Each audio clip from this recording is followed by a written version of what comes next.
My name is Binoy Sahi. I'm from Creature Companion magazine. Today I am interacting with Dr. Shashank Sinha, CEO, Drools Pet Food Private Limited. Hi Shashank, and congratulations Hi, for your Vinay. new role. So thanks a lot. Thanks a lot. Right. Thank you. How do you feel the company has recognized your contributions and Oh, promoted as the CEO? right. No. Um, what I can say, it's not my only promotion, but it's a promotion for all the employees of Drools working right now, as well as those who have contributed to the Drools growth in the past and who might not be available with us anymore. But getting an internal guy getting promoted to a head of the business position, a CEO position, is I feel personally is the growth of everybody actually who is working for this brand, right? And as I always say that I'm basically a veterinarian, and I got a lot of responses from the vets across the country that a vet is heading the business and got a CEO position, which is maybe the first in the industry. So that was a huge, I feel, say the company's recognition towards the channel partners, the internal employees to feel, because IB Group is a family-owned business, right? Yeah. And coming from there, spending 8-9 years into this business, getting my due, and the work get recognized. So I always reflect, and I told my team also that thanks to them and their efforts, so my promotion is actually their promotion as well. So I'm happy to lead a team like that, and the management recognizes that. So nothing but it's like icing on the cake for them. Yes, yes. I think that was my next question, which is IB Group is a family-owned group, but Drools, they have stayed away from the managing business and operational part. They always had a professional making its decisions and so on, right? So I think 2 years back, you were promoted as the sales director for Right, the nationwide operation. right, right. So I was heading the whole sales business for them, and Yeah, not India as well as the abroad expansions. What we're doing right now, yeah, and as I said, the family is very strongly involved in the business, but the structure, the DNA has been like that. The day-to-day operations decisions are done by the professionals. yeah, So there's a clean line of demarcation how the business is run, what is the family's involvement. Mr. Fahim itself involves a lot into that. He understands the dynamics of the pet industry, gives his input. But obviously, everybody, I feel, in their territories are the CEOs of the company, right? And we try to bring in that culture to the last mile as well. So people should take decisions on their well-being, how the business will grow, what is they should do to grow their team inside them. And as it's a family business, the whole rules employees work as a family for them together, right? So that culture has been given. If you see my promotion last, I joined as a regional manager, then became a national head, and then the CEO position. So that's clearly the power is given to you, responsibility is given to you. You have to carry it forward and pass it on to your. So that's I say, I feel the most favored term for me in the business is empowerment. So which I get, and I should be able to pass on my team members as well. absolutely.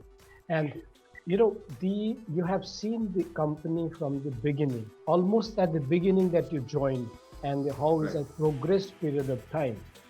What are the Yeah. challenges did you face?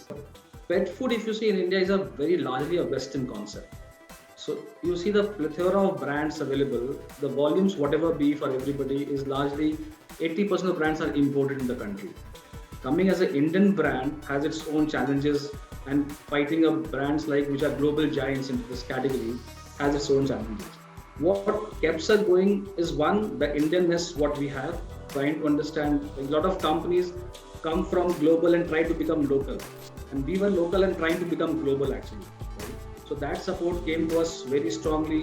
The intent and the drive was very strong to make an Indian pet food company as a multinational pet food company from India, but obviously, creating a disruption in the market against the global giant was not easy, right? So we you have seen we have roped in so many celebs as well as our brand ambassadors and all. We tried to break that jinx that dog food cannot be made in India. A Indian company cannot be a brand leader or a category leader or a top two leader of the category. So these things have brought a lot of focus to us. A lot of pet parents knew Drools, but we were targeting even the non-pet parents to make it a household name. and that has helped us in last couple of 4 5 years, if I say. The moment we started going global, like we went to Indian subcontinent, then we went to Middle East, and now we're expanding into Southeast Asian nations. So Drools is a known brand across now. You go to Singapore, you go to Thailand, people know Drools as an Indian brand available there. Slowly expanding our growth also. But the major challenge, that mindset was that product can come from abroad only, is what we have tried to shake actually. Things have been in favor. Customers understanding the local nuances was very, very crucial for us, what will work. So you will see we have also launched some non-food products. Like we have a feeding bowl as well. Maybe my business is not, the core business is not selling feeding bowl, but the Drools getting into that feeding bowl is my core business. So getting the brand awareness, getting the more and more touch point with all these offerings what we have, the selections what we have, had made our life easier and help us to penetrate in even smaller markets. Like if you go to Northeast, you go to eastern part of India like Bihar, even in more deep penetrations, like if you go further down, you'll find our products available. So the right selection, right price point, understanding the consumer has been our major strength, which helped us to stand what we are today. So your focus, the company's focus will always remain the pet food, and whatever other things that you have launched with the feeding bowl, cat litters, these are the brand extensions, so that brand recall happens every time, right? Those are not going to be the main focus of your business anytime. No, exactly. You'll be happy to understand that we have opened our second pet food plant in Chhattisgarh, and we are proud to say that we are the only one who have 2 manufacturing units now in India, and that's all because our focus is primarily on pet food. Right? So we are a pet food company. These are the ancillary ranges. If you see, a lot of people are copying us also, coming in treats, coming in cat litter, and all is happening, right? So earlier we were said that why are you having such a huge range, but now everybody is having that. So there's a ways to engage customers, and when we see the life cycle of the consumer, right, the lifetime value of a consumer, we're looking into that kind of where I can engage them. A lot of pet parents in India stop giving balanced diet or packaged food after a dog attains its adulthood. We want to retain them into the category also. Let them keep coming to the pet stores, clinics to keep buying, so that they keep giving us business, keep giving our channel partners business. So maybe he's feeding Focus as a super premium in the puppy stage. Maybe in the maintenance stage, they can keep feeding Drools, chicken and egg, right? After 2 years also. So that kind of engagement, we're looking not only as the first year of the life of the pet, but we're looking at the complete consumer lifetime value, which he can contribute to the channel and to the category. So these ranges are there to help us retain the consumers in the category for a longer span of time. Sure, it makes sense. Now you have a second factory, as you said, right? What are the new products in the pipeline? Will Drools stick to chicken as a protein source, or will it also expand into, say, duck or the goat meat and other source of protein? Yeah, so it's not about, we're not apprehensive about any other meat source as well, but chicken is our in-house. We for the quality purpose, if you see the grandparent line of poultry birds, what the quality of products, the raw materials we use to manufacture their feed, similar kind of product goes for raw material goes for our product manufacturing. So chicken will be our first preferred protein source. Egg is the other one. Duck, goat we can try. We are trying also in some of the products. R&D team is working on that. But we are not no to anything. We always want to be a go-to brand, which can always try some new stuff. But chicken is going to be our first preferred. Chicken and egg are the first 2 preferred protein source for us. As far as new brands are concerned, we have recently launched a cat super premium category cat food called Kitty Yums, going very well for us. It's a grain-free formula for the cats. This year we'll be focusing more on cat treats, and the gravy food is going to be coming soon for cat range as well. So cat, if you see, compared to dog, the cat category is going much faster, right? So and the dogs, we'll be getting into more of breed health specific diets for the pets, like we have Rottweiler, German Shepherd, Pug, and Retrievers will be launching this year. Great. Now, as a CEO, how much of your responsibility has changed from being a national sales director? All right.